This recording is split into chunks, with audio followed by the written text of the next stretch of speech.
What is happening, ladies and gentlemen? My name is Ty behind the camera, and this is the 2023 Audi A4. And this one in particular has the Prestige trim level and the Black Optic Plus package. So we have quite the loaded out and sporty A4 to look at today. Now throughout this video, we're going to take a walk around the outside and pop the hood and see what powers the A4. Then we'll take a look at the trunk space. We'll move forward into the rear seats and finally the front seats. So we'll kind of get a good look at all of the details, buttons, switches, and everything throughout all of those sectors of the video. And you're going to want to make sure to stay tuned to the end of the video, because I'm going to strap this GoPro to my head. We're going to get a first-person point of view drive with this A4. But let's get straight into it here with the details on the front with the headlamps. Now, full LED headlamps for both the high and low beams. We also have LEDs for the daytime running lights and the sequential turn signals, which is a nice touch on the Prestige. We also have headlamp washers and sensors for both your parking sensors that span all the way across the front bumper and the sensors for your adaptive cruise control. Very nice high gloss black elements on this vehicle. As you can see, even the Audi rings are all blacked out. You know, lower spoiler, complete grille, and side grills are all that sort of glossy black plastic. Very nice. You can also see one of the cameras for the 360 view. Very nice hood design for the car too. We have some pretty neat creases that go towards the edge of the hood. Take a look at those wheels. You know, just because of these wheels, I took one glance at this car and it looked like an S4, but I was mistaken. It's very, very nicely optioned A4. So you can definitely make your A4 look very sporty with that package. 245/35 tires, and we have the 13-inch wheels that come with the 19-inch wheels that come with the 19-inch wheel package. Gloss black surrounding the windows all the way around, and the mirror caps. Of the S-line badging on the fender there, and also gloss black accents to the bottom of the rocker panels. The smart key entry on all four of the door handles. You see that little pad right there where my finger is. You just tap that to lock and put your hand behind the handle to unlock. And that goes for all four door handles. As you can see, this car stickers for a relatively reasonable $54,565, so not bad. Pretty neat creases too on this car. I definitely like the facelift of this B9 generation. You know, we kind of have these lines that start in the rear door and go all the way to the taillights, and likewise from the front door all the way into the fender below the hood. This Black Optic Plus package really makes this car pop. I'm very impressed with the looks of this car. Like the shark fin antenna up top and the sunroof. Nice gloss black decklet spoiler as well. You know, even more gloss black accenting down here. All of the badges, so the A4, the rings, even the trim that's usually chrome below the rings is all blacked out. And the lower portion of the bumper is gloss black too. So a lot of blacked out elements that go into this Black Optic package. The rear lights, just like the front, are all LED powered. As you can see, the brake lights, tail lights, turn signals, the sequential turn signals out back as well. We also have parking sensors and some that also extend to the side, even towards the wheel for the auto parking. We also have the reversing camera and the trunk release under there, and the Quattro badge to end it all off. So, I think personally this is one of the best looking A4s I have ever seen. What do you guys think in the comments on the look of this car? Alrighty, so now we have the hood popped. I think it would be a rather convenient time to talk about the powertrains, and there are two different powertrains available for the A4 in 2023. They are both 2-liter turbocharged inline 4s, and one is deemed the 40 and the other the 45. Obviously the 40 has a little bit less horsepower than the 45 engine choice. And the 40 has 201 horsepower, 236 pound-feet of torque, while the 45, like we have here, has 261 horsepower, 273 pound-feet of torque. So between the 40 and the 45, there's a pretty good jump in both horsepower and torque. Although I can say I've driven both vehicles. You know, this one with the 45 is just a pretty fast vehicle, you know, but if you don't need all that power, the 40 powertrain with the 201 horsepower is plenty for a car of this size. And trust me, you know, I've driven both. The 40 kind of blew me away. You know, when you hear of only 200 horsepower, it doesn't sound like a fast vehicle, but it actually does get up and go just fine. But again, under the hood, you know, both vehicles are mild hybrids, so you have that sort of starter generator right in there that aids with the start-stop technology. And both motors are just a very smooth power plant, and we'll get to see how this particular motor does on our test drive.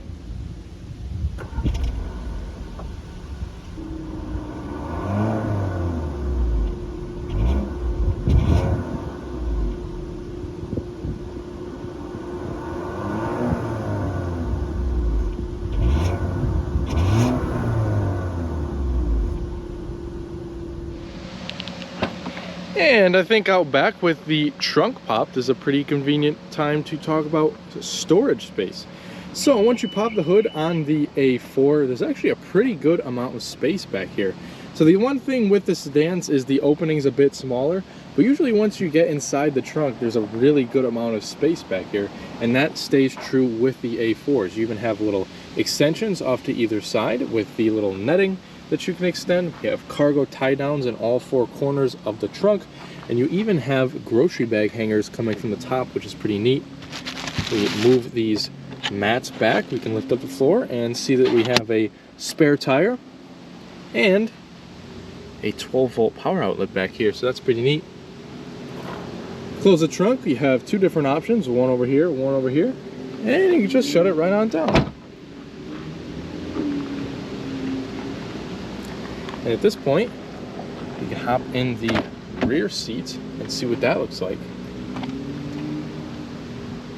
Now, part of the Black Optic Plus package, you do get some interior bits, and we have this pretty neat sort of aluminum trim with a cool design to it. So that's part of the Black Optic Plus package. Otherwise, back here, very nice materials. So we have leather over here, you know, kind of soft to the touch up here and soft to the touch down there. Nice Bang & Olufsen sound system, very, very potent sound system for this vehicle. And also some pretty nice contrast stitching within the seats and the interior too that I'd like to point out. Now to fold down the rear seats, it will kind of default fold into a 60-40 fashion, as you see. And then you also have a sort of the ability to fold it as a 40-20-40, and the little switch for that is right over here for the little pass-through. And one more thing we could open up back here is the armrest, and that will have two cup holders and a little bit of a storage console, and that also clips into place.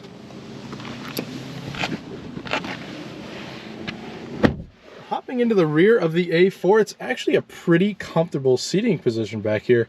And we have a couple of inches, I'd say at least 3-4 inches of legroom.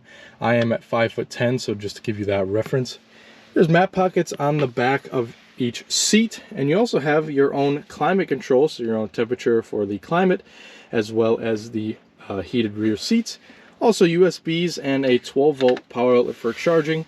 And if you had to fit a center passenger back here, probably not going to be too comfortable because it's a little bit smaller back here, but it's definitely doable, and you do have enough room to do that. We have grab handles back here and illumination. And a very nice view of the dashboard.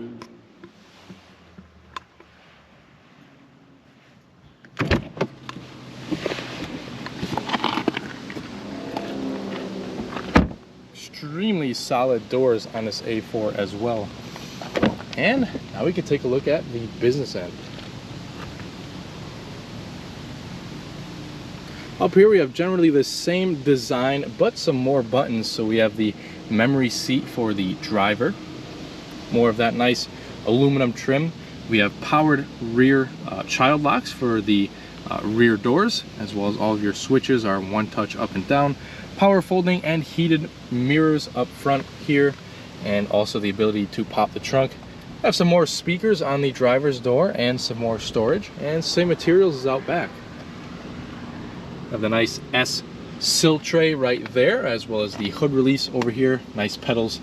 Also the release for the tilt telescoping steering wheel. We also have a pretty large storage tray on this side. It's all felt lined. As you can see, it fits the entire owner's manual sleeve in there, so it's pretty large. We also have all of our lighting and heads-up display controls over here, and your gauge dimming. We have an air vent and a little bit of trim up there, and we have some pretty nice seats that come with the 45 powertrain of the A4, since the 45 is kind of like the S-line version of the A4. We have nice sort of piping on the seats and contrast stitching. Very nice four-way movable headrests.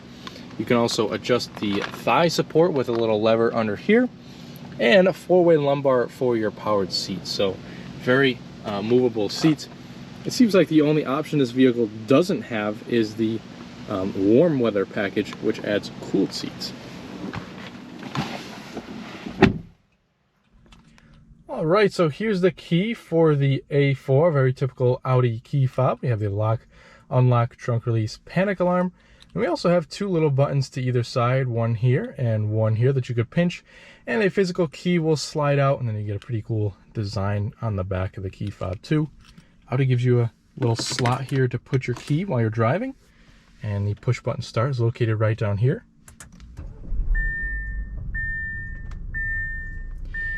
And we'll kind of focus on what's right in front of us for now, and that is the very nice leather wrapped steering wheel. So really nice shape to the wheel, kind of gives the illusion of a flat bottom because of this little bar button down here.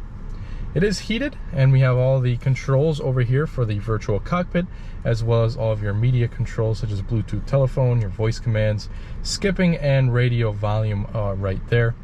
We also have paddle shifters behind the steering wheel. They're mounted to the steering wheel.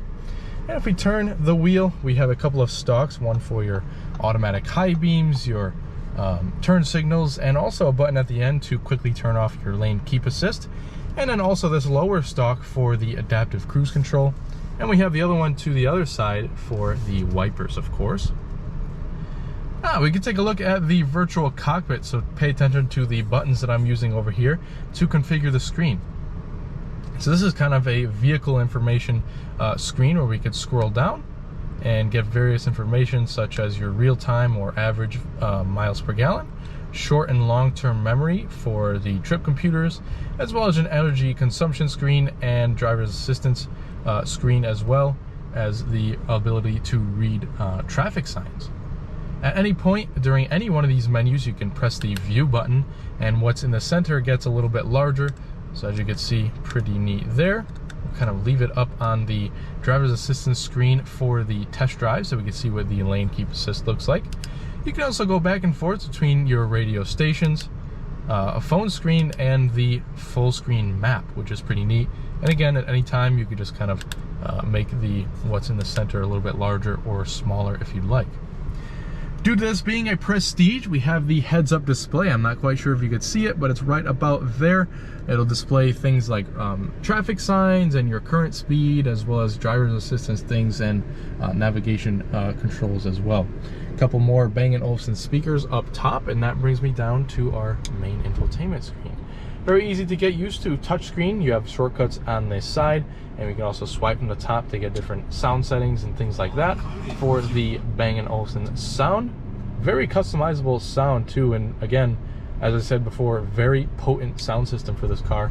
And I believe if you get it as a standalone option, it was only about $800 to $900, definitely worth it. A couple of different home screens you could choose between here. We have the radio, telephone, and nav, kind of a jumblation of all three. And then you can kind of scroll over to all of your different apps individually. So we have the radio screen here. All of your presets will show up there if you'd like, and the sources. We have the media and phone, as well as navigation.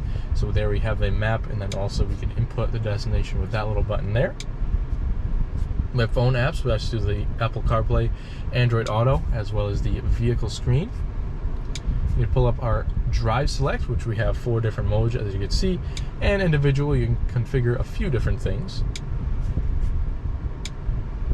Going back to the vehicle information screen, we have a couple of different informations here, and this also being the Prestige, we have the pretty cool interior ambient lighting, which no other trim level offers, which is pretty neat.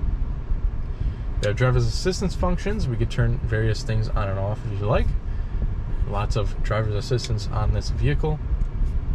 We have servicing and reminders and things like that as well in this screen.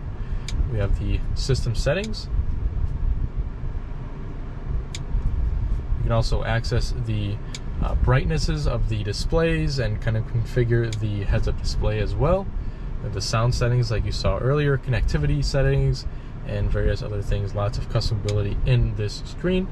And if we scroll over, we can kind of set up users, go through your news, weather, things like that, download different apps to the screen as well. So pretty simple to get used to screen. You know, everything's kind of laid out for you. You're not searching for things. You know, everything's just kind of where you'd expect it to be. A couple of air vents here. Kind of one continuous look of air vent throughout the dashboard, which is a pretty neat design element. And you have more of that aluminum trim that goes across the dashboard into the passenger area. Very simple 3-zone climate control, 2 zones for the front driver and the front passenger as well. 3-stage heated seats. Of course, cooled seats are available, as I said before, but temperatures on either scroll wheel, defrosters and recycling over there. Passenger heated seat, and then we also have some sort of touch sensitive controls in the center here. So as you see, if you just rest your hand on the little symbols there, it'll kind of bring up all the options, but then when you press it, you know, it'll actually change the sectors. So we have where you want the air to blow, the AC settings, fan speed, and whatnot. Down here we have a quick access for the drive mode selector. We can turn on and off your auto start stop, as well as your traction control and your parking sensors and parking cameras. And you can also turn on and off the upper screen. We also have one extra button here. Again, since this is the Prestige, it only comes on the Prestige as an auto parking, so you can kind of activate it with that button there. Start stop button like you saw earlier, USB and 12-volt power outlet. Little tray here for like pencils and pens. Cup holders, a little bit more storage there. 7-speed dual clutch transmission is the only transmission available for both 40 and 45 motors, which is this is really just one of my favorite transmissions ever.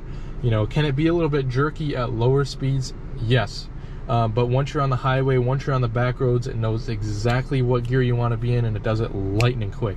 So honestly, one of the best transmissions on the market. 7-speed dual clutch transmission.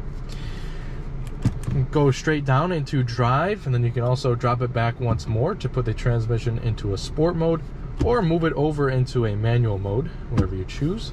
And then straight up is for reverse. This car does have the 360 degrees view camera system. Lots of different views for the cameras too. So we kind of have the front wide angle, the front regular angle, the top down, which will kind of bring up the parking sensors. And as you notice in any other of the camera angles, the top down will always stay over there. We have the rear, the wide angle rear, the front and rear wheels. So that's pretty neat. And they'll also bring up the little option to pick the auto parking up there as well. And then we can just press the P for park. We also have the electronic parking brake, the volume knob, and skipping between different tracks. Again, a little pocket there for your key. Nice amount of gloss black down here. Now, to me, this is kind of a poor decision because gloss black tends to wear pretty quickly. And, you know, if you're dragging your keys across, or you have drinks and, you know, scratches and things like that, just not the best place for gloss black trim. But at least it is accented by this very nice sort of aluminum trim down here. If we lift up the sort of adjustable armrest there, you can see we have the wireless charging box and the USB-C inlet. Over in the passenger area, we have a locking glove box. Pretty decent amount of space in there. It's illuminated, and it also has a little pen holder, all felt lined and lockable. Auto dimming frameless rear view mirror. You can turn the auto dimming off if you'd like with this little button there. And our center stack houses illumination, LED at that, and also your sunroof and more lighting emergency controls up here. Completely black headliner, as you see, and we can have, you know, we have the visors and lights and mirrors. See, the sunroof is a little bit oversized. It's not panoramic, but it is a little bit of a larger sunroof than normal. And you use this switch right here to both tilt and slide the glass. And one more thing we can't forget, grab handles all the way around for all 4 passengers. That pretty much does it for the features on the A4. Let's get it out on the road and see how it drives. Alrighty, let's take the A4 for a little test drive. So, throughout the test drive, I'm going to be bouncing back and forth between comfort and dynamic, and I'll kind of let you know when I do so for various different situations, and we'll kind of see how the car reacts to the different roads and the different driving modes too. So a little overview of the test drive. We'll kind of go down to this dead end here. We'll test out the turning radius. Then we'll get it out onto sort of a more main road. And we'll get it up to hopefully 45, 50 miles an hour depending on traffic. We'll kind of test out the lane keep assist and see what kind of noise levels and comfort levels we have up at those sort of higher speeds. And finally, for the main part of the video, we'll have it on the back roads. So we'll kind of get an acceleration test first, then we'll kind of put it through the corners, and we have a really bumpy section of the road to test out the suspension. By the way, 2 different suspension setups that you can get on the A4, kind of a comfort-oriented suspension and then an optional sport suspension, which this particular vehicle has. So that'll be pretty interesting to see how the sport suspension handles the bumps and everything. We're also working with summer tires on this car, so just keep that in mind too. Turning circle is very good, so those of you who live in the city or just kind of make tight turns in general or something like that, you'll be very pleased with this vehicle. And already, you know, most of the A4s that come out of the factory are not optioned with the sport suspension, and you can kind of already feel that the sport suspension is a little bit more stiffer, of course.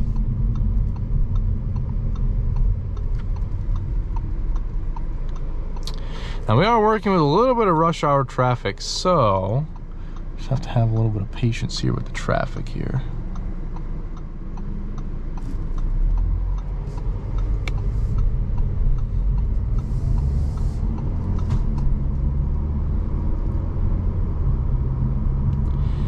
So, kind of taking off from that traffic light, you know, dual clutches, as I said before, are you know, kind of known for being a little bit jerky transmissions when you're kind of at low speeds or taking off. Let's see how the lane keep assist works while we have it active.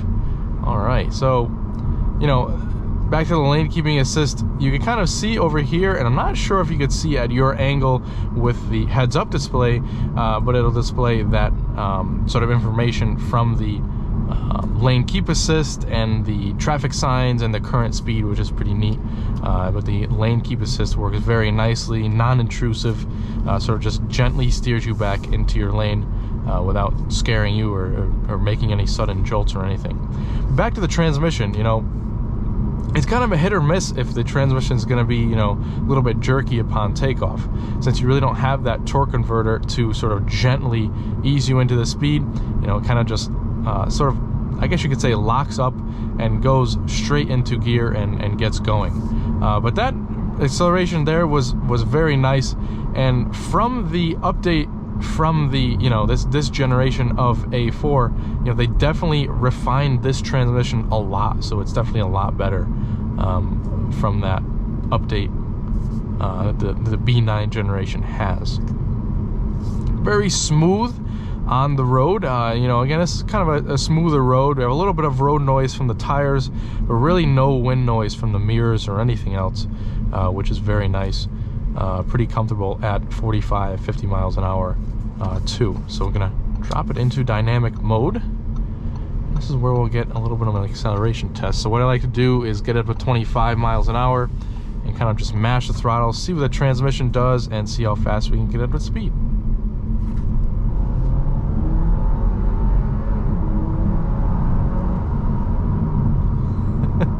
So yeah, pretty brisk acceleration with the A4. Especially with the more potent 2-liter turbo. I believe 0 to 60 is just about 5.3 seconds. So that's pretty quick for a car in this segment. so it definitely gets up and goes pretty well. And you know, like I said earlier, if you don't need the extra power, the 40 powertrain, which is, you know, the less power, 201 horsepower still, you know, has plenty of get up and go still.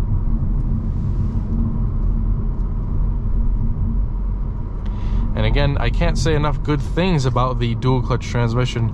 It reacted lightning fast and got us into the right gear and just kind of got us to take off as fast as possible.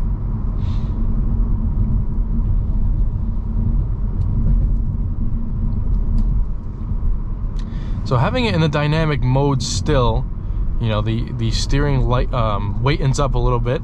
The throttle response increases quite a bit. Also kind of holds the gears in the transmission if you keep it in that, you know, sport mode by, you know, bringing the gear selector back. But even the ride quality in you know, in dynamic mode, you know, with the sport suspension is still pretty compliant. It's extremely solid, very, very solid chassis to the car. You know, you really don't feel any flex within the chassis of the car at all, which is very good for the handling. You know, it does ride a little bit rough, but it's definitely nothing you can't handle.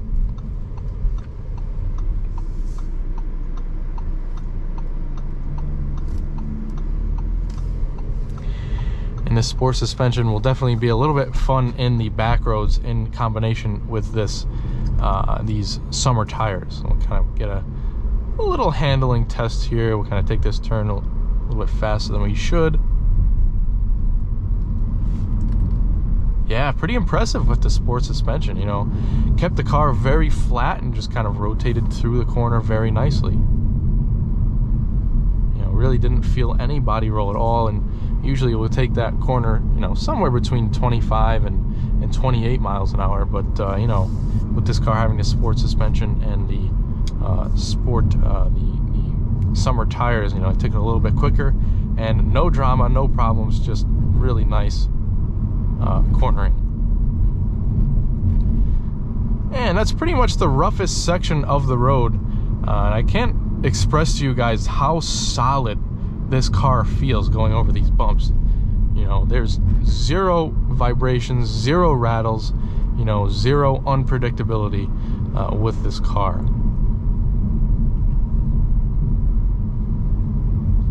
You know, is it a little bit more rough than a normal, you know, suspension setup on an A4? Of course, but you know, again, it's nothing that you couldn't deal with. You know, these seats are actually the sport seats, but I find them to be more comfortable than the comfort seats. Maybe it's just because there's more, you know, side support for your back, and I also like the thigh extensions too, which for me at least makes a big difference. And you can kind of get nice and low and sit low in the vehicle too, which also for me personally makes a big difference in comfort. So definitely pretty comfy seats with this car, even though it's got the sport seats.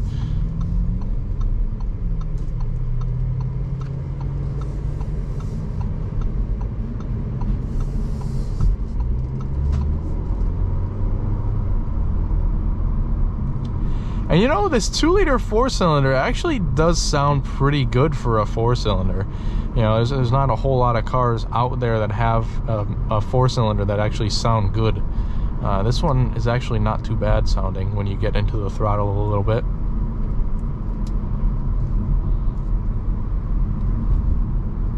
Yeah, it definitely feels pretty good in the corners. I'm kind of shocked. You know, this car has the Ultra Quattro all-wheel drive, meaning it's front-wheel drive until the rear detects the slippage or needs it because of the handling, which you know, isn't the best for handling, but this is kind of impressive, this car.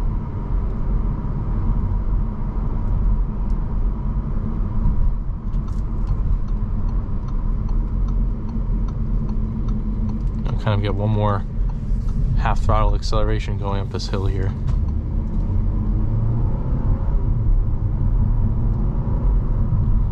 Plenty of power and great mid-range and low-end power too. Alrighty, so that concludes our test drive and also concludes the entire video of this 2023 Audi A4. I hope you have enjoyed it as much as I have, and I also hope you stay with us here at Ty Drives for more videos just like this one.